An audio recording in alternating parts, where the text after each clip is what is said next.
Have you ever looked at two chains that look similar, but one was half the price? Chain looks like chain, right? So how do you know it's not cheap or dangerous? Can I help you out with? This is not supposed to be used for lifting. I would like to help you out. Can I? This chain is screaming, "Hey, trash me, trash me."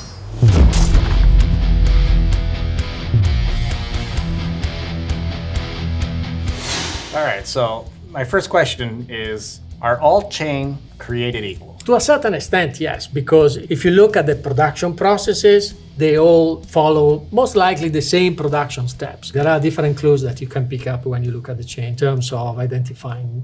We've got some chain from P-Wed, Yay. grade 120, Yay. top of the line, right? Yep.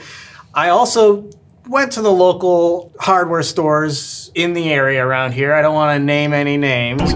What are you looking for when you're assessing chain? Well, the first is aesthetic. You look at the coating of it. And then you can pick up the chain, look at the markings, if there are markings, look at the welding.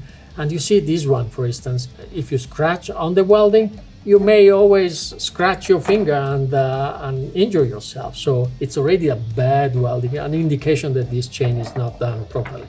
And also the shape of the chain. So there are different clues. You can dive deep into the mechanical properties of the chain if they are affected because of any signs that you will see on the chain links. So when you're looking at, let's say, new chain, what are some red flags that you should be looking for? The weld, The weld.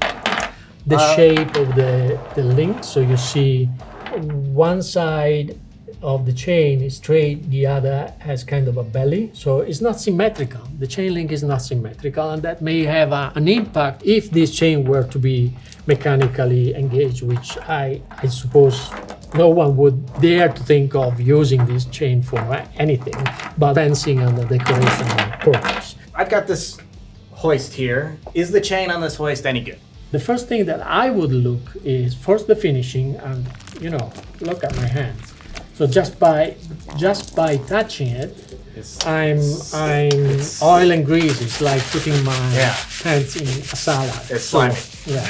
If you have an oily chain, it's indication of a bad finishing in general. And then what I look is the welding, the shape of the chain link, and as you can see, this one has a little dent on the side. Yeah. And the hardened chain usually carry two markings, the DT or DAT. And they tell you depth of the hardening. So how longer this chain will last on this assembly. And the letter T would be indicates the chain is a chain for hoist chains that has not been hardened, but has been conceived and calibrated to run on those sprocket wheels.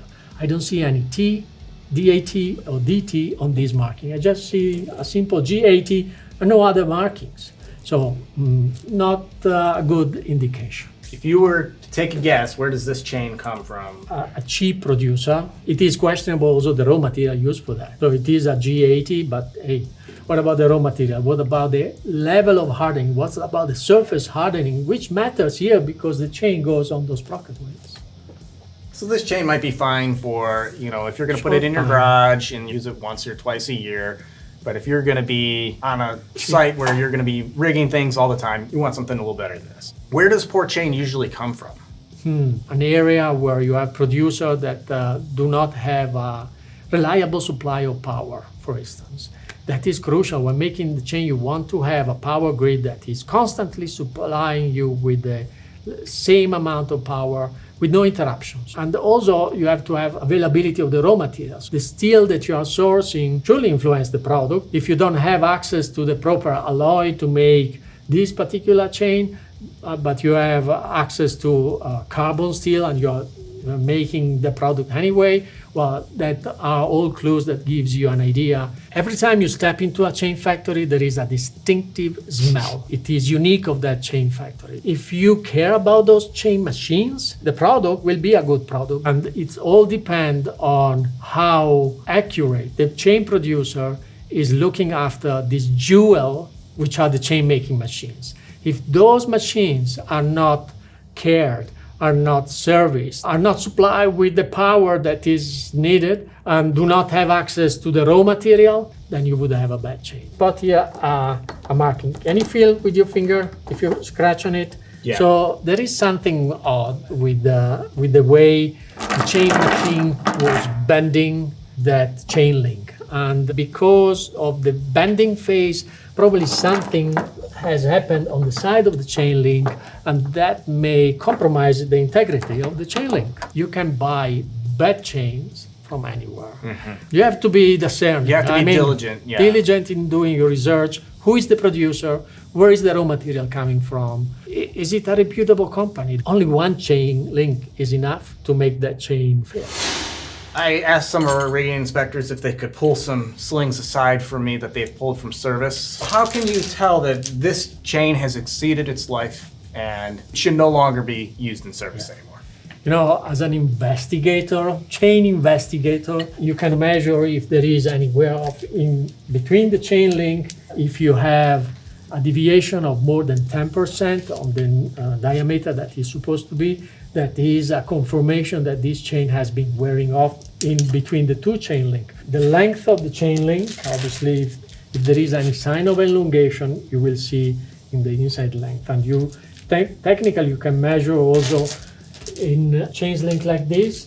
If you were to raise it all the way up, if you see a difference in the length of the chains, one is longer than the other, then, like in this case, you see this chain leg seems to be lower than the other, but we start at the same point. So that may be indicating that one of the two legs has been exposed to overloading, has been stretching a little bit. Should you look in between the links, and what are you looking for in between the links? The wear of this area, of the contact point.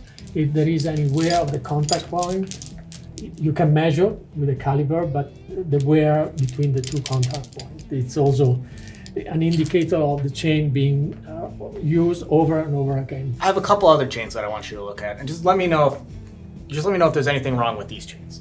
Okay. This chain, see any issues with this? Was somebody trying to do something artistically here? Because that's the only value that I see here. Definitely, this chain was used to be dipped in something very hot. But this is definitely a wrong use for the chain. Yeah. And all these chains, just so you know, these are chains that our rigging inspectors pulled from service.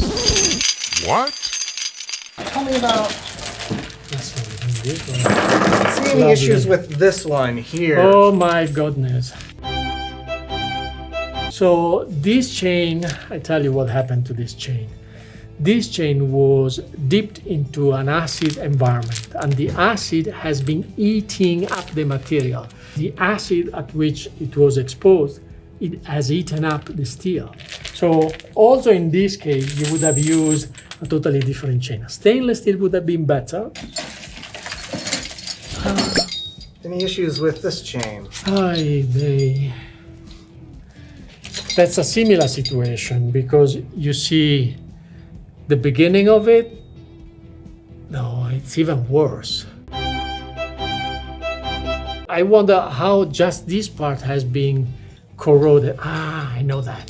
So it was hanging up this way, the load was attached here, and the load has eaten up the master link, the connecting link, and 1, 2, 3, 4 link. The liquid was stopping somewhere here. So you had a load in an acid environment and not being intended to be doing this job. Any issues with this chain?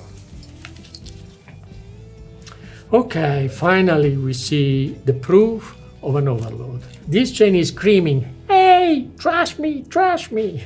So if someone's not a chain expert, how can they shop confidently? In order to shop confidently, don't go online, go to a rigging shop. And should you be asking or requesting certifications or anything like that? Sure, in order to know that everything was done in the proper manner, you want to have the certificate, the test certificate, the mill certificate. If there was one thing you wish every buyer knew before purchasing chain, what would that be? How much work is inside of a piece of metal like chain, how much history and how much sweat and how much engineering. Chains may look cheap and simple, but there is a lot of work behind them. Not all chain is created equal, and now you know what you should look out for. The risks of using poor quality chain are real, from load failures to serious injuries. If you're unsure about the quality of chain you should be purchasing, contact Mazzella and we'll help you source the chain that you can trust. Mazzella is here to help with all your chain needs, be that custom sling assemblies, transport, or any other application you might have. Feel free to contact us through the link below. If you found this video useful, informative, entertaining, or you just feel like being friendly, then hit that like button so we can get this information out to everyone who needs it. Subscribe and hit the bell so you never miss a video. If you have a question, drop it in the comments so we can get you an answer. Remember, safe rigging is smart rigging. My name is Ben. Stay safe out there.